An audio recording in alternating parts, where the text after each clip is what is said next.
Hi friends, my name is Cecilia Trent from the Balm of Gilead Ministries. Have you ever heard the phrase, "It's not about you"? I'm sure that you have, we all have, but did you know that that phrase is absolutely true? Let me explain how. You see, people that we love and care about sometimes mistreat us. They can say unkind things to us or about us. They can even verbally or physically abuse us. They can neglect, ignore, or even betray us. And these are just some of the ways that people can hurt us.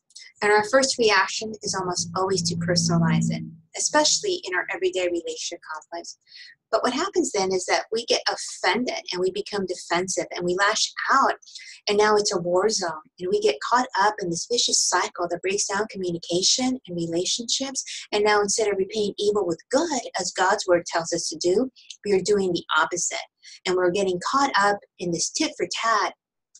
And it just gets really toxic and ugly. And how does that work out for you? Not very well, I'm thinking, right? Please understand that people's negative behaviors are not about us and everything to do with what's going on inside of them.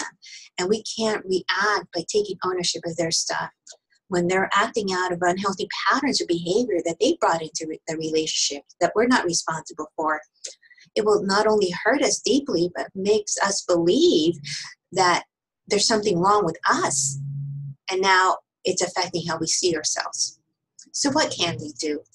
Well, Psalm 139, 23 to 24 says, "Search me, O God, and know my heart. Try me and know my anxieties, and see if there's any wicked way in me, and lead me in the way of everlasting." That's key there. Lead me in the way of everlasting.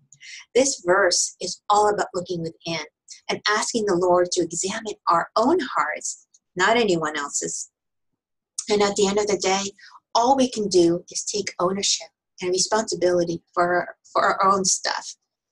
Ask for forgiveness when we need to, if we've done anything, and impose healthy boundaries to protect ourselves from allowing other people's negative behaviors to affect us physically, spiritually, or emotionally.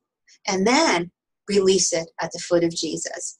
We have to stop giving other people control over our emotions. That just gives unhealthy people way too much power and authority over our lives. And last time I checked, only God is allowed to have that kind of authority in my life. So at the end of the day, we can't take, or rather make people's unhealthy issues our issues.